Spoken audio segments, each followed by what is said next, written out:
welcome to the 5th season of the Cloud Security Podcast by Google. Thanks for joining us today. Your hosts are back for another year. It's still me, Tim Peacock, the Senior PM for Risk Analytics in Google SecOps, and Anton Chuvakin, at this point, fully reformed analyst and senior staff in Google Cloud's Office of the CISO. You can find and subscribe to this podcast wherever you get your podcasts, as well as at our website, cloud.google.com/podcasts. If you enjoy our content, and we really hope you do, and you want it delivered piping hot every Monday, please do hit that subscribe button. You can follow the show, argue with us, and the rest of our Cloud Security Podcast listeners all on the Google Cloud Security community page. Anton, we are talking about predicting the future today, but it felt like we were dragged back relentlessly into the past. Yes. Well, first is we are not predicting, we are forecasting. Oh, excuse me. Completely different. Completely different. I don't know about that. But yeah, me neither. We were going backwards a lot, weren't we? We've been going backwards a lot. And I think that behind every 2010s threat, there is probably the 1990s underlying issue that was first discovered by somebody in the 80s and by some thought leader. Who knows? Maybe they didn't have thought leaders in the 70s. Lucky them. And then somebody hypothesized in some sci-fi book in the 70s. I don't know. At this point, I'm just becoming... But no, it was really interesting to me that multiple times in this episode where we were really looking ahead, but to understand where we were going, we had to understand where we had come from. And so, I don't know, at the risk of getting into some kind of quantum mechanics joke that our guest Vijay would have enjoyed, maybe let's turn things over to today's guest. I'm delighted to introduce today's guest. Joining us for the first episode of the year, Andrew Kopinski, a principal intelligence analyst, which, listeners, sounds like something I needed in elementary school, with the Google Threat Intelligence Group. Andrew, thank you for joining us. We are kicking off the year by talking about the year to come.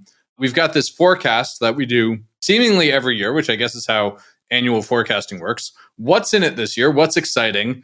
And there's a lot of AI, isn't there? There's a lot of AI. There's a lot of AI. So there's a lot of different things. We tend to talk about the way that kind of Mandiant and now Google Threat Intelligence Group kind of approaches intelligence, right? Is to talk about it from the attacker perspective. So we have basically we think about espionage attackers, we think about cybercrime attackers, hacktivist attackers. Most of what we spend time talking about in there is what we call the Big Four, which happens to be kind of a slang term that we use for most of the espionage attackers that we see most often. So attackers linked to Russia, to China, to Iran, and to North Korea. So we spend time talking about that. We spend time talking about how the kind of underground ecosystem and the cybercrime ecosystem has evolved. And then we spend a lot of time talking about AI. The forecast report is a good report. It comes out every year. It tends to be kind of bite-sized, focused breakdowns of what we think is going to happen. There tend to be short paragraph or article length, and you have this kind of forward-looking bent to most of the things. So yeah, there's quite a bit in there. And there's quite a bit about AI for several different reasons. So tell us about the AI piece. Yeah, I think that actually AI is, I kind of have to almost preface about with an extra comment because I feel like we read a lot of articles about this from various sources, and I'm a paranoid, I'm working security, so it's all fine, I don't mind paranoia, but sometimes this whole, attackers would use AI, run for the hills message is kind of getting a little too much. But you're like literally live this life, so how scared are you? So, and by the way, a preface to preface, when I talk to OT security analysts, I don't sleep for 3 days. So like, you don't need AI. Like, I know it's scary, but like, tell me how scary this is. But Andrew, just to give you context on where we've previously been on the show about AI scary, we had a guest who Anton and I both really respect tell us that AI was bad because it was going to help people make dirty bombs. And I thought, you really don't need AI for that, do you? But go on and tell us where AI is in the forecast. This is where we come back again to how GTIG does what we do, right? We spend a lot of time looking at doing incident response. So we get a lot of our data from that, where we go in and do investigations into breaches. We spend a lot of time looking at stuff in the wild. We spend a lot of time, mapping out adversary infrastructure. We work very closely. Now we are very officially tied in with TAG, and so we have a lot of good visibility there. My take on AI, and I will attempt to be as neutral about this as possible to avoid some... be as analytical as you can. So title, yes, right? Yes, analytical is good. The way we approach it is, what are we actually seeing, right?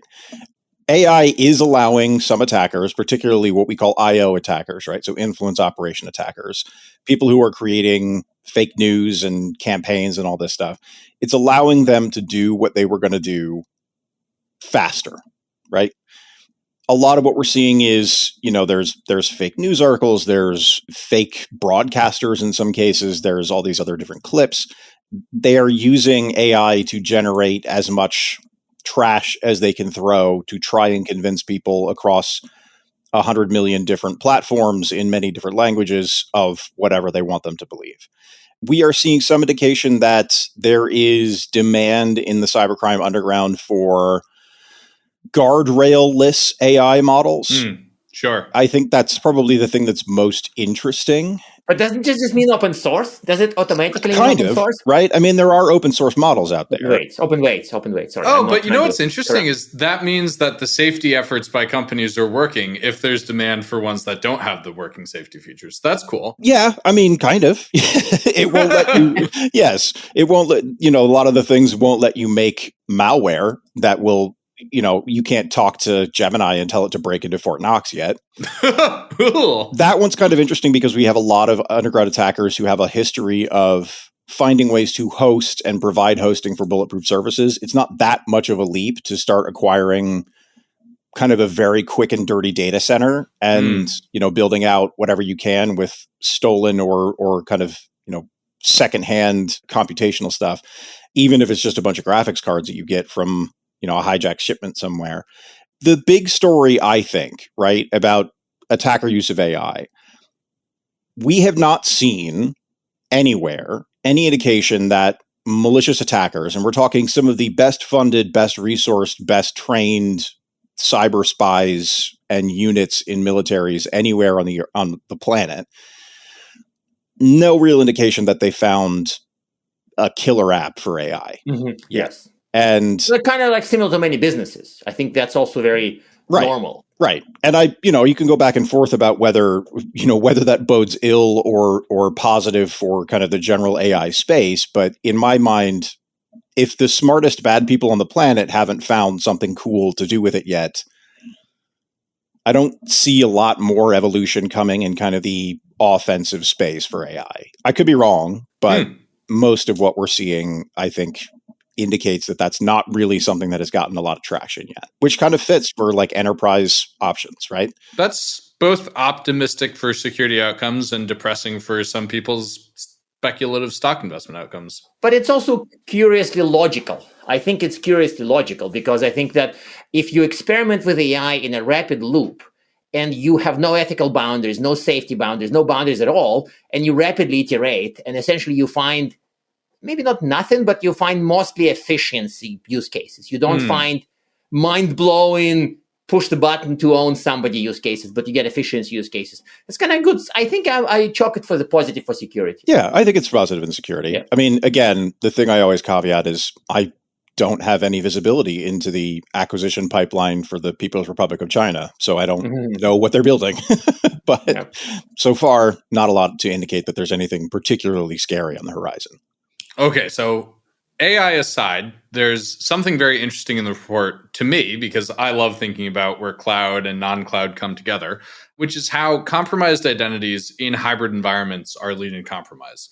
And one way you might frame this is no matter what you do, you're still going to lose because of your AD infrastructure. This is like me misquoting Mandiant, our Mandiant colleagues who basically remind us pretty much every time they speak in public about that. Now, is that a fair misquoting of our colleagues or an unfair misquoting of our colleagues? If it's unfair, it's something I'm also guilty of. Okay. So right now we are working on kind of what will become the main report that's going to release around Google Cloud next year called M-Trends. One of the things that I am working on in particular is a paper inside that larger product that is going to focus on info stealers, right? Which is just part of the ecosystem that goes out and steals logins and credentials. Info stealers are a family of malware that's been around for a very, very long time. They are, in some cases, 10, 15 years old, some of these source codes that we're still seeing floating around, but they're very good at what they do. And the reason that they are becoming better and more effective at what they do is that that's how people are getting into malicious places, often cloud environments, right? There are plenty of cloud hosting providers out there who have gotten popped with this in the past. The best example of this past year was Snowflake. You had this kind of, maniac attacker who was going, through 5, 6, 7 different families and going out and buying all of these credentials that have been harvested with different malware from different providers, and then just using them to log into these different customer environments. The other thing that we have seen, and this is, I think, probably the cooler and more important aspect of this question, is that one of the things that particularly Chinese nexus espionage groups have been doing is using 0 days to go after everyone all the time, forever. Yep. It's amazing what you can do with absolutely unlimited budget. It is, and quite a lot other aside. But one of the things that's kind of fascinating to me is that they spend all of this time and money training and acquiring and going through this huge, huge bureaucratic process to get these 0 days to the attackers. And then once they have the 0 days and they get on network where they want to be, they immediately switch over and start targeting Active Directory or stuff. Right? Yeah. So much for AI ownage, right? But is this the ultimate condensation of like hard exterior and soft chewy center? Like, is AD truly the chewy heart of organizations? I don't know that I would call it AD. I think I would call it identity. Okay, sure. If you look at all of the different implementations of cloud, which is unique and annoying in every single organization, and nobody ever really has the same idea of what's happening inside an organization ever anyway. The one thing that we know is that the easiest way to manage a bunch of different cloud applications, which us being Google employees, we have to do anyway, is by trying to make sure that the person who is using the computer to log in is the person who they say they are, right? That is becoming more and more and more and more the story of cloud compromises, because so many organizations out there are not Google and don't have their own kind of native cloud environment. And so to move around inside all of these different disparate kind of cloud and hybrid environments, the only way to kind of do that is managing identity. I think what we're seeing is not really this kind of hard exterior, chewy interior. I think it's this idea of bad guys have gotten really, really good at identifying the fact that every organization on the planet relies on this one particular key, which is trying to make sure whatever it is, and whether it's, I was listening to the episode where you guys had Kevin Mannion on, and he was talking about kind of the particular thing inside Microsoft that the attackers were able to find to move around on network. It doesn't really matter what it is. If it's username and password, if it's a session cookie, if it's, whatever this thing is that the security people use to make sure that you are who you say you are, that's what is being targeted kind of universally. I think that's mostly the big picture of 2024, probably will continue to be 2025. That actually makes sense. It sounds like there's a couple of interesting aspects to that, one of which is the monoculture aspect, which leaves everybody vulnerable to the same set of tactics and techniques here. If we're all using that, they can do the same playbook everywhere. Yeah. And one of the things that's in a recent report that we just put out is that actually phishing, at least in the IRs that we've done, for initial access, meaning the first thing that actors use to get on network, phishing as initial access is way, way down, like 4% of the intrusions. That always counts as really good news, because that means that it works worse, right? And they have to, well, then again, maybe not. Yeah. Is it good news, or is it that it's good news for the Gmail security team? Probably. Yeah. Is it good news for everybody? I think what it's indicative of is attackers have found a way to move beyond using just plain phishing, and there's easier and better ways to do it. And one of those ways, really kind of the main way, seems to be stolen credentials. And I think that kind of approach and identifying it is really starting to really kick over. I mean, you are trading the 2000s threat vector for the 90s threat vector, if not the 80s, stolen creds, right? So it's almost like you're going from the old to ancient. And that's me being overly cynical. Fine. Anton, be less depressing and ask the next question. Yeah. Okay. Yes. No, he's not wrong. He's not wrong, though. I didn't say he was wrong. I said he was depressing. Okay. So, but despite all that, easy, breezy, flying in with stolen creds, people are, and maybe Dave Eitel would hate me for this saying stockpiling 0 day, but they're collecting 0 days, right? Yeah. And so this is kind of one thing that the 0 day use is growing, but I naively assumed that the 0 day cost is high and getting quote unquote higher, maybe, right? So how do you balance the 0 day cost growth with higher use? Is it not logical economically? There's a couple things there, right? One, use, for lack of a better term, 0 day generation, right, is not uniform. A lot of what we're seeing is 0 days being found and identified by kind of mostly white hat, sometimes gray hat researchers in the wild. Mm-hmm. Yep. We've seen those guys get targeted by espionage campaigns trying to go out and get onto their network and trying to, into their machine and be like, okay, what are you researching? I'm going to steal your 0 day. Yep. Obviously, there's always been kind of third-party vendors, which has been a problem. Private security and spyware is always a problem. That's one of the sources of 0 days. That's probably somewhere in there is probably where like cyber criminals get most of their 0 days, which is not very many, but they are impactful when they get them. The thing that really stands out to me about 0 day generation, and this year I think we'll probably see about 65 new 0 days that GTIG has seen, which means 0 days that we can confirm have been used in the wild by malicious attackers, which is down pretty significantly from last year where we had like 93 or something. That's still a lot. But it's down. It's down, but it used to be like 4. Oh. Right. But you're talking about like quite some time ago. 7 years. Yeah, like 2018, 2017, things like that. But what really kind of stands out to me is that 0 day generation, for lack of a better term, has become bureaucratized in some places. You have a lot of different you have a lot of different companies in the wild and all over. You have a lot of different independent researchers. But the thing that's really driving in particularly 0 days used by Chinese Nexus attackers, which is a lot of them, there is a law in China that if your company discovers a vulnerability, you have to report it directly to the government and you're not allowed to talk about it publicly. So a lot of the 0 days that get found by Chinese tech companies, which is a lot of them, get directly reported to the same sponsor of Chinese espionage. That's really nice. If you have a country, you can say like, I order you to give me your 0 days. And everybody's like, here are the 0 days.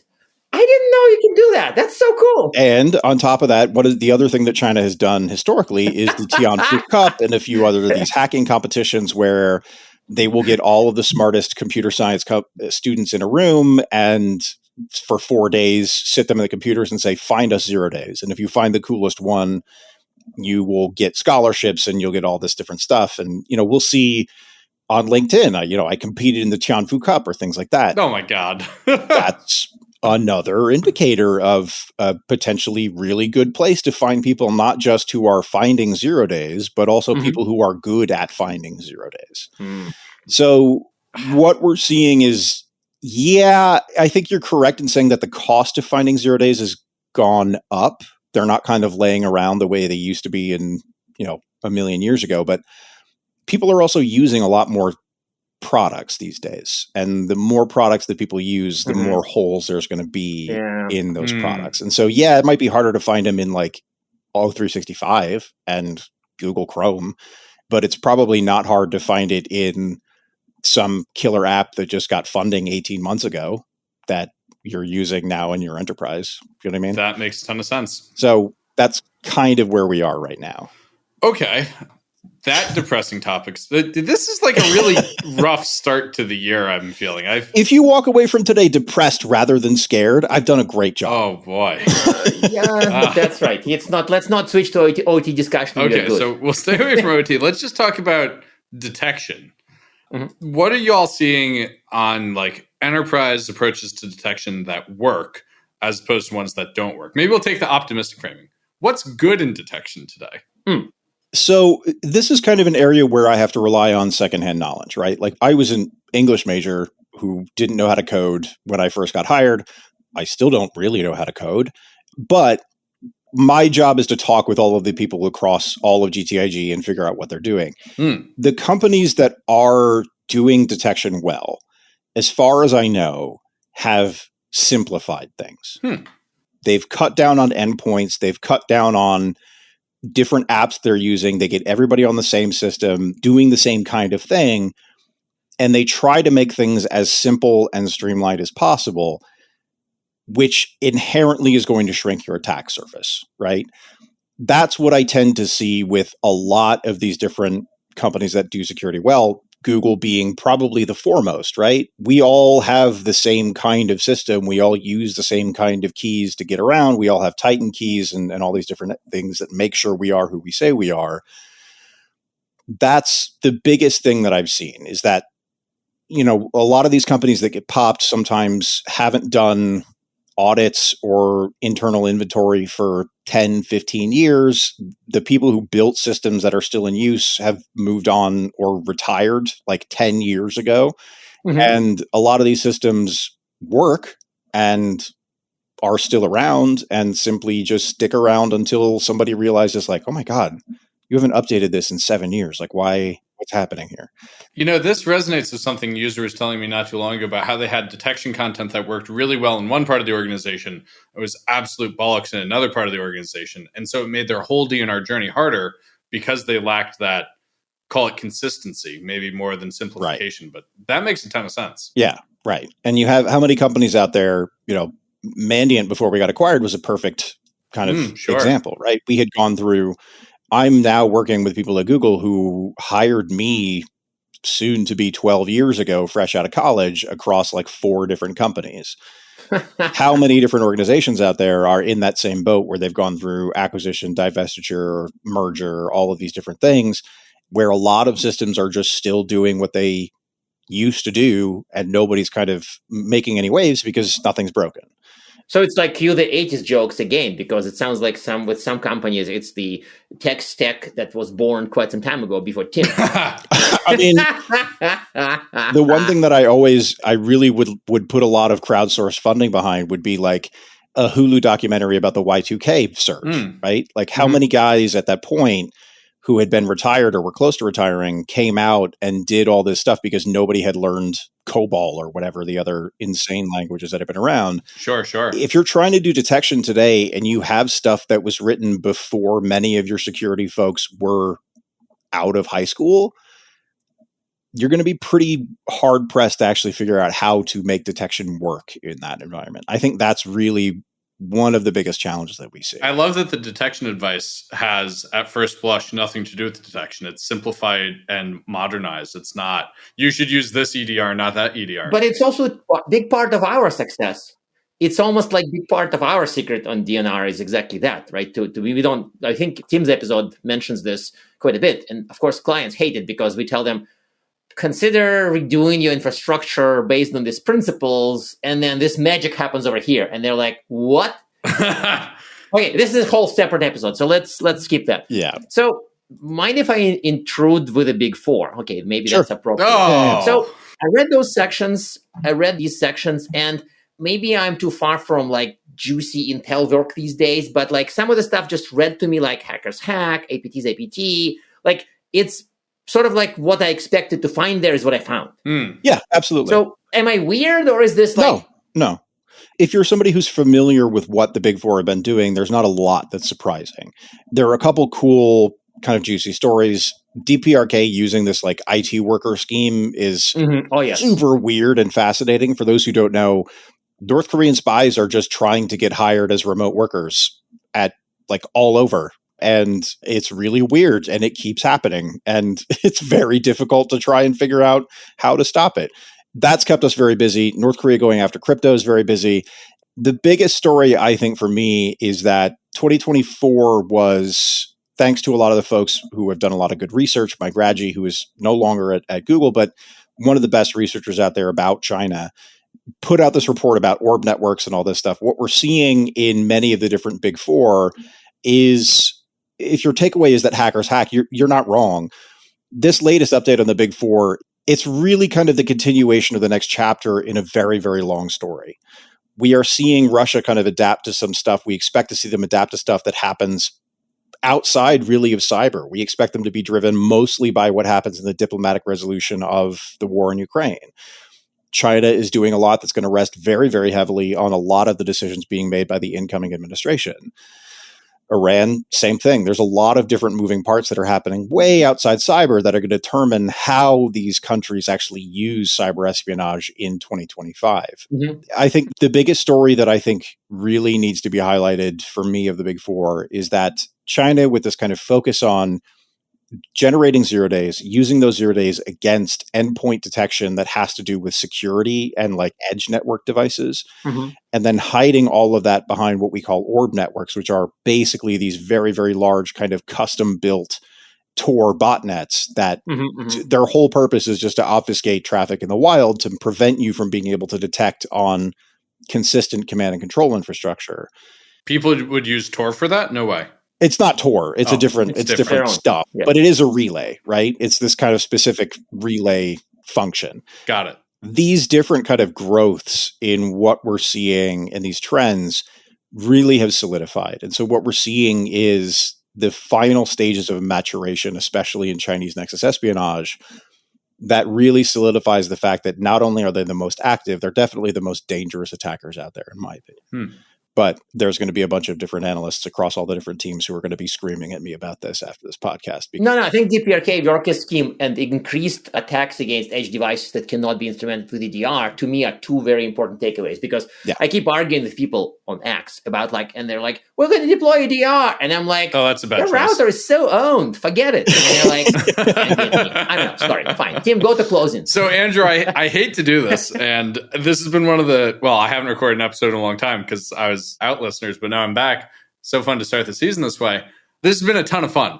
And I hate to do it, but I have to ask our traditional closing question. So, one, do you have a tip to help people maybe improve their DNR success against Chinese Nexus hackers? And two, do you have a resource to leave our listeners with something to go follow up with? I think definitely the forecast report that just came out. There's also a webinar that just came out last week about that, which we can, send along a link to that. Yep. Those are probably the best resources. I think if you're curious about how to go about doing this, my one tip is to really start kind of thinking about what your threat landscape actually is. Really start having questions and start reaching out to people, all across.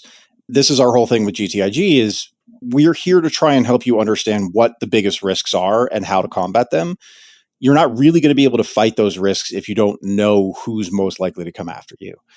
I think that's probably the best, again, from somebody who doesn't do detection or engineering, that is the thing that I tend to see happen quite often. So yeah, and feel free to reach out to GTIG at any opportunity where there's folks all over the organization who are willing to help. So yeah, thank you very much for having me on. This was delightful. Well, Andrew, thank you for joining us. Listeners, GTIG is the Google Threat Intelligence Group, and we're delighted to have Andrew from it join us today. Thank you very much. And now we are at time. Thank you very much for listening and, of course, for subscribing. You can find this podcast at Google Podcasts, Apple Podcasts, Spotify, or wherever else you get your podcasts. Also, you can find us at our website, cloud.withgoogle.com/cloudsecurity/podcast. Please subscribe so that you don't miss episodes. You can follow us on Twitter, twitter.com/cloudsecpodcast. Your hosts are also on Twitter at Anton_Chuvakin and _Tim Pico. Tweet at us, email us, argue with us, and if you like or hate what we hear, we can invite you to the next episode. See you on the next Cloud Security Podcast episode.